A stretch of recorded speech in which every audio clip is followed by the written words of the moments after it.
السلام علیکم ورحمۃ اللہ وبرکاتہ۔ بہت ہی پیارے مسلمان بھائیوں، بہنوں، بیٹوں اور بیٹیوں، میں غلام مصطفیٰ ہوں اور آپ دیکھ رہے ہیں میرا چینل پیام اسلام، جس پہ اللہ اور اللہ کے رسول کا پیغام میں آپ تک پہنچانے کی کوشش کرتا ہوں۔ درس قرآن کے سلسلہ میں آج کا ہمارا سبق سورۃ الانعام آیت نمبر 31 ہے۔ اعوذ باللہ من الشیطان الرجیم، بسم اللہ الرحمن الرحیم۔ قد خسر الذین کذبوا بلقاء اللہ حتی اذا جاءتهم الساعة بغتة قالوا یا حسرتنا علی ما فرطنا فیہا وہم یحملون اوزارہم علی ظہورہم الا ساء ما یزرون۔ گزشتہ چند آیات میں دنیا کی زندگی، موت اور آخرت کا تقابل بیان کیا جا رہا ہے۔ کچھ لوگ صرف دنیا کی زندگی کو ترجیح اور اہمیت دیتے ہیں، اور کچھ آخرت کی زندگی کو دنیا پر ترجیح دیتے ہیں۔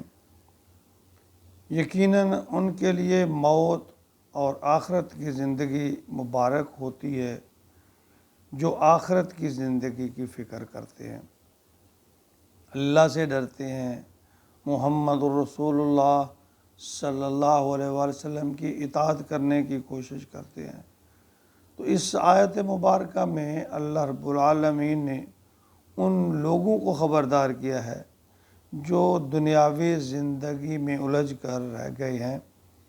فرمایا قد خاسر الذین، تحقیق کہ وہ نقصان میں، گھاٹے میں ہیں وہ لوگ، کذبوا جو جھٹلاتے ہیں، بلقاء اللہ، اللہ کی ملاقات کو، اللہ سے ملنے سے انکار کرتے ہیں، یعنی قیامت کے دن کا انکار کرتے ہیں۔ حتیٰ یہاں تک کہ اذا جاءتہم الساعہ، کہ وہ گھڑی آ جاتی ہے، بغتۃ، اچانک وہ گھڑی آ جاتی ہے موت کی یا قیامت کی۔ قالوا، پھر کہتے ہیں، یا حسرتنا، ہائے افسوس، ما فرطنا فیہا، اس چیز کا، اس کوتاہی کا، اس غلطی کا، وہم یحملون اوزارہم، کہ وہ ہم سے غلطی ہوئی اس پر پھر افسوس کرتے ہیں اور کہتے ہیں، وہم یحملون اوزارہم علی ظہورہم، کہ جو وہ بوجھ ہے وہ اپنی پیٹھ پر، اپنی کمر پر اٹھا، یعنی گناہوں کا بوجھ، الا ساء ما یزرون، تو خبردار ہو جاؤ، بہت برا بوجھ ہے جو اللہ تعالیٰ آپ پہ ڈالنے والے ہیں، یعنی آپ کے گناہوں کا جو بوجھ ہے، شرک کا، کفر کا، وہ آپ کی کمر پر رکھ دیا جائے گا۔ فرمایا دنیاوی زندگی کو سب کچھ سمجھنے والوں، ذرا سن لو کہ ان قریب اچانک تمہاری زندگی کا خاتمہ ہو جائے گا، قیامت برپا ہونے والی ہے، اور پھر تم افسوس کرتے پھرو گے، پھر کوئی فائدہ نہیں ہوگا۔ خسارہ اور نامرادی ہمیشہ کے لیے آپ کا مقدر بن جائے گی۔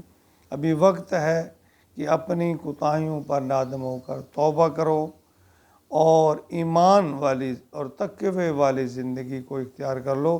یہ دنیاوی زندگی تو کھیل تماشا، اس کے علاوہ اور کچھ نہیں ہے۔ البتہ اس دنیا کو آخرت کے لیے کارآمد بنانے کے لیے استعمال کیا جا سکتا ہے۔ جب ہم دنیا کی زندگی کو عزیز اور اخروی زندگی کو غیر ضروری سمجھیں گے اور دنیاوی زندگی کے لیے اپنے آپ کو کھپا دیں گے، تو ہو سکتا ہے یہ چند روزہ زندگی میں تو عیش و عشرت مل جائے، کوئی مفاد اٹھا لیں، مگر آخرت میں خسارہ ہی خسارہ ہے۔ قیامت کا دن جزائے عمل ہے یا پھر سزائے عمل ہے۔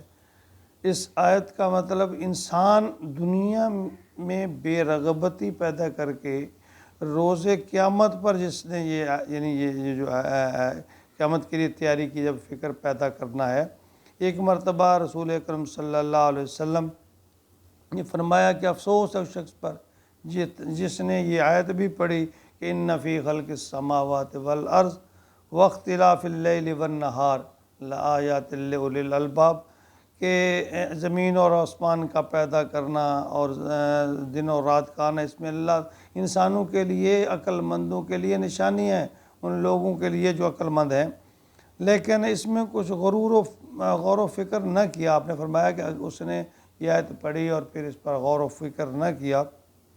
ایک جگہ فرمایا جو یہ آیت پڑھے اور غور و فکر نہ کرے اس کے لیے ہلاکت ہے۔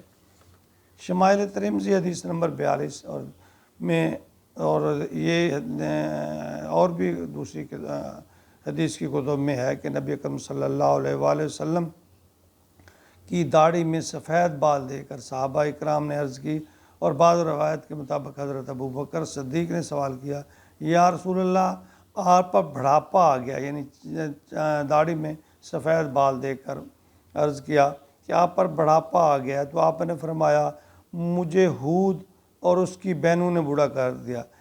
آپ نے فرمایا شیبتنی ہودا و اخواتہا، مجھے سورہ ہود اور اس کی بہنوں نے بوڑھا کر دیا۔ تو پوچھا گیا یا رسول اللہ ہود کی بہنیں کون سی ہیں؟ آپ نے فرمایا الواقعہ، یعنی سورۃ الواقعہ، سورۃ القاریہ، سورۃ سالہ سائلم اور سورۃ اذا الشمس کورت۔ اگر آپ ان صورتوں کا مطالعہ کریں نا تو پتہ چلتا ہے کہ ان صورتوں میں زیادہ تر قیامت، اس کے حالات، قیامت کی سختیاں، سزا و جزا، یعنی ان باتوں کا زیادہ تذکرہ ہے اس بات میں۔ اگر نبی جیسی ہستی اللہ کی طرف سے بھیجی ہوئی کتاب میں درج ہو، یعنی واقعات ان کو پڑھ کر اس قدر متاثر اور غمگین اور دکھی ہو رہے ہیں، آج کا مسلمان یعنی اس سے کوئی پرواہ نہیں، بس وہ یہ خوش فہمی میں بلکہ ہے کہ اللہ بڑا کریم ہے، نبی اکرم صلی اللہ علیہ وسلم ہماری شفاعت فرما دیں گے، ہم بس جنت میں چلے جائیں گے۔ یہ باتیں کیا نبی اکرم صلی اللہ علیہ وسلم کو معلوم نہیں؟ کیا نعوذ باللہ آج کا مسلمان نبی سے زیادہ علم رکھتا ہے؟ کہ آپ تو قیامت کا حال سن کر، قیامت کے بارے میں واقعات، باتیں سن کر اتنے پریشان کہ آپ فرما رہے ہیں شیبتنی ہودا و اخواتہا، کہ ہود اور اس کی بہنوں نے مجھے بوڑھا کر دیا۔ لیکن ہم کتنے بہادر ہیں کہ اللہ کی ساری باتیں دیکھنے، پرکھنے اور سمجھنے کے بعد ذرا ٹس سے مس نہیں ہوتے۔ لیکن یہاں سمجھنا تو دور کی بات ہے، جب ہم قرآن کو اچھے طریقے سے مطلب مفہوم سمجھ کر پڑھیں گے نہیں تو ہمیں پتہ کیسے چلے گا کہ اللہ کیا فرما رہے ہیں۔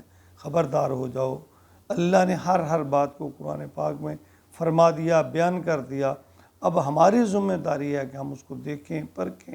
اللہ فرما رہے ہیں کہ نشانیاں ہیں دن اور رات کے آنے جانے میں، زمین و آسمان اور اس میں چیزوں کو پیدا کرنے میں، اور عقل والے اس پر غور کرتے ہیں۔ جو غور و فکر نہیں کرتا گویا کہ وہ عقل مند نہیں ہے۔ اللہ ہمیں دین کا فہم، دین کو سمجھنے کی توفیق عطا فرمائے اور پھر اس پر عمل کی توفیق عطا فرمائے۔